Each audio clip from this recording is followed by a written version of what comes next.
Could you put your hands together for Ava? Nobody wanted my jacket, Shia. So I don't remember when I met her, but it was one of those BPOU's speech that I was giving. And right before I went up on stage and said something, she pulled me aside.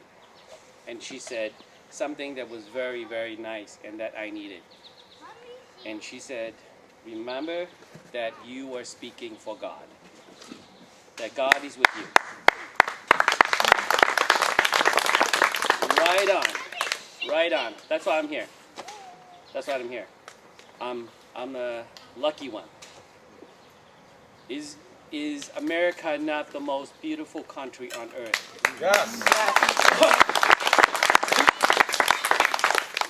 You know, I dream of having a backyard like this. Right? And because I'm running, I actually get to experience it. So, Sasha, thank you. That's right. Thank you. You live the American dream. What's beautiful of this, America, is that we are safe here. No one is burning us down. No one's going to come out and shoot us. Right? You can enjoy this place. It's yours. No one's going to come tomorrow and go, you know what? I want your store. I want this. I want that. And they burn it or they take it away. That's why America is the most beautiful and the envy of the world. Now, a little bit about me. Yesterday I was a refugee. About half a century ago, my parents went into the jungle of Laos and cleared an airfield. They did that with all of the villagers because 3 angels instructed my dad in his dream. It's a true story. They tell us all the time. And I asked my dad, I said, why did you go out? He goes, they were so insistent. There was 3 of them. They dressed up in this long robe like Jedi. And he said, they told me that I've got to go and clear the field. So I asked him why. And they told me this.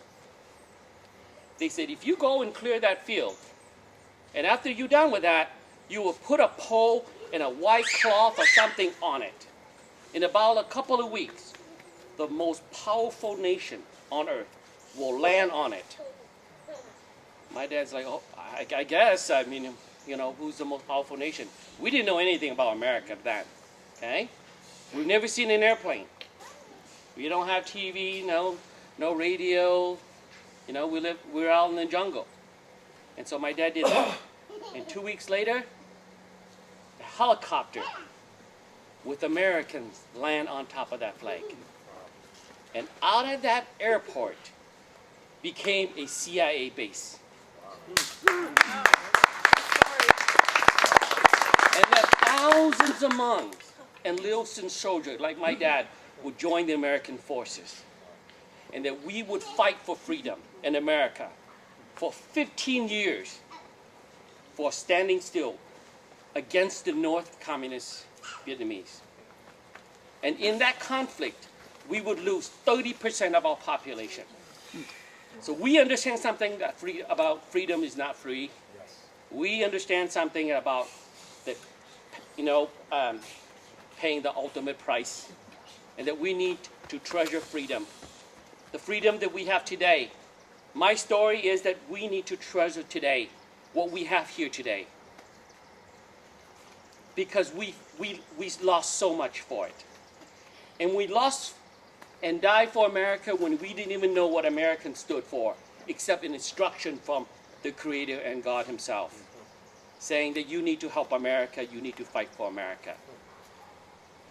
And all that sacrifice that we made did not go in vain. For the last 40 years, once we arrived here as refugees, oh, by the way, in order to come to America, they have to check to make sure that my dad fought for America. But he did pass the test. Yeah. And so here I am, right? Thank you. My father thinks fast, but His Spirit is with me all the time. That's right. So for the last 40 years, we have worked hard in America. And because of America, we're able to get the education that we need, and that now we have achieved the American dream. Right? Never thought about a refugee boy who would go to America, become an attorney, get married the love of his life, have 4 beautiful children, and a thriving, practicing attorney who have worked at all levels of government. All of that is possible because of America. That's what I'm running.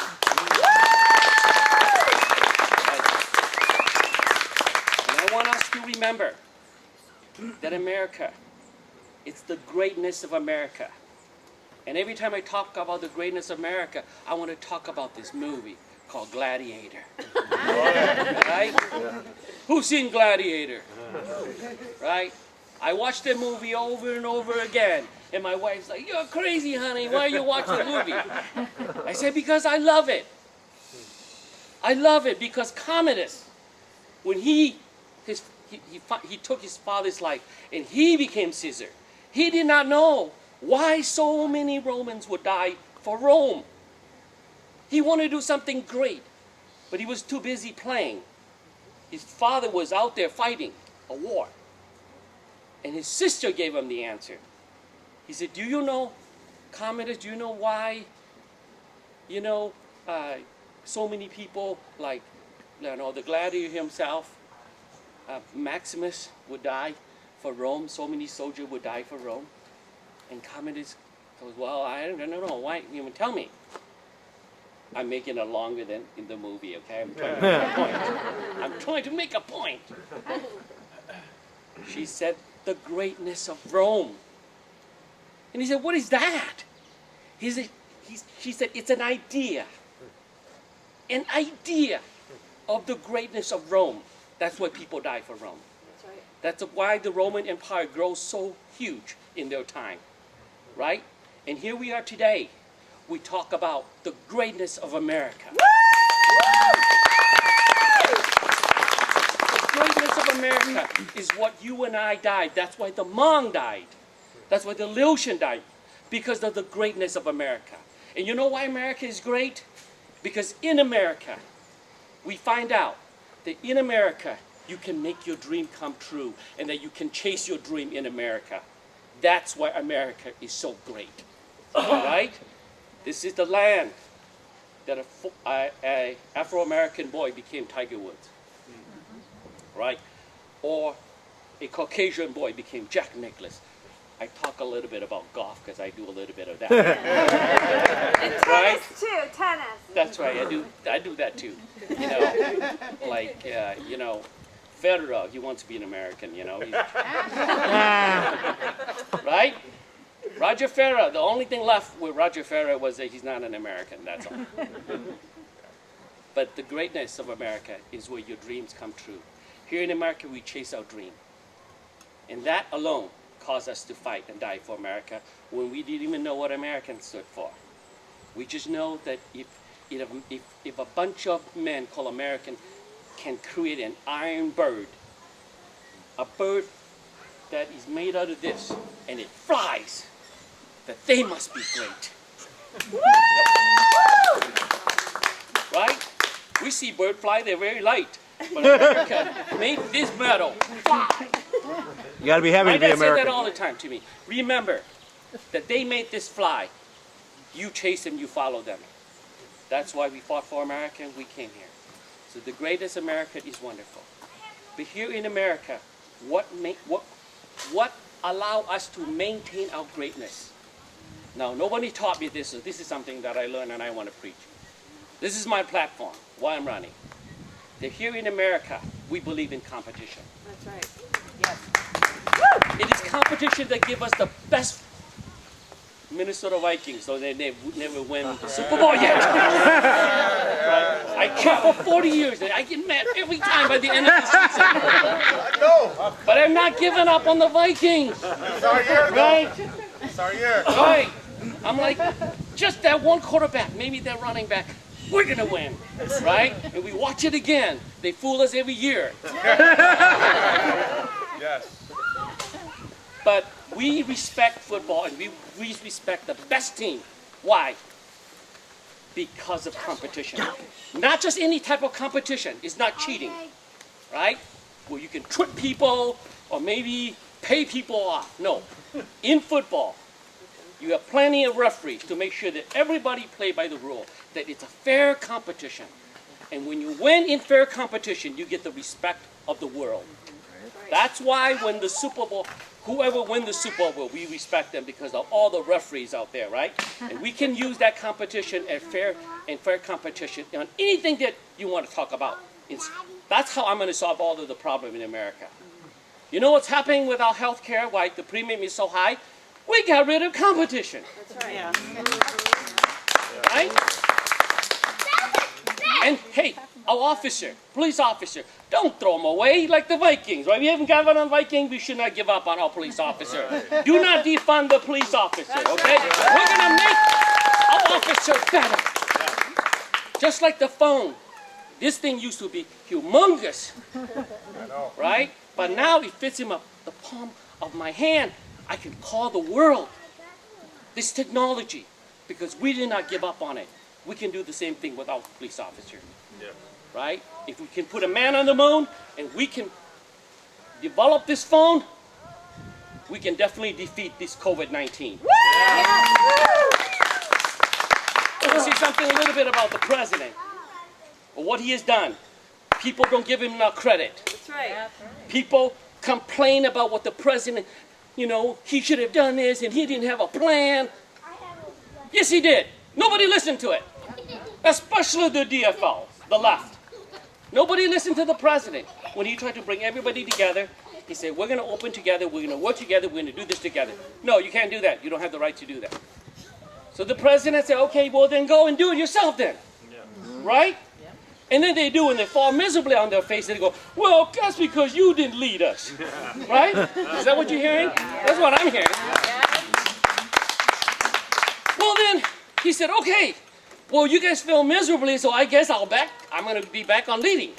He goes on CNN, he said, oh, well, no, it doesn't look so bad. We're going to work together, and maybe we should try masks now.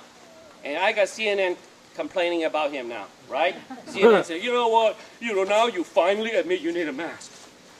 I said, listen, not even the scientists understand this virus. Okay, Fauci, he didn't understand it either, okay? They're guessing, you know? Does it transmit by air or while we touch each other? I don't know, some maybe. What about, if you don't show any symptom, do you transfer? Well, we don't know that yet. We're still trying. While we have all these questions and answers, we want the president to have an answer immediately. That's not fair. That's not fair to our president. Okay? Brought all the companies together, remember? And he said, build me all the ventilators that you can. And they did. So far, I've not seen the hospital. As much as COVID is hitting us, we haven't lost the ventilators yet. We have plenty of ventilators, right? And yeah, the mask we're selling, we have millions, We didn't think we need them because we thought maybe this virus is going to go away. Looks like it's not going away. I'm pretty sure the president can order all of those N95 back into our country because we're giving it to other countries. We would do that. Again, if we could put a man on the moon and we can build a phone as small in the palm of our hands, I know we're going to find a cure for COVID-19. It's just a matter of time. So do not lose hope in our president. He's trying every day. A lot of people told me, if you run for, put this on national news. A lot of people told me, don't support President Trump. There are people that don't like Trump. I'm like, go ahead. Put anybody out there. You think Biden can do better? Right? Put this guy out there. I'll have a plan. I'll have a plan. No, right now, I want you to do. What have you done? You're already running for office. I want you to come up with a plan. What's your plan, Biden? Have you assembled people to create the ventilators? Have you been out there talking to company? How do we quadruple our supply of the mask? How come you're not doing anything? You sit in your basement, you get out and I have all the answers. I will solve this only if you vote for me.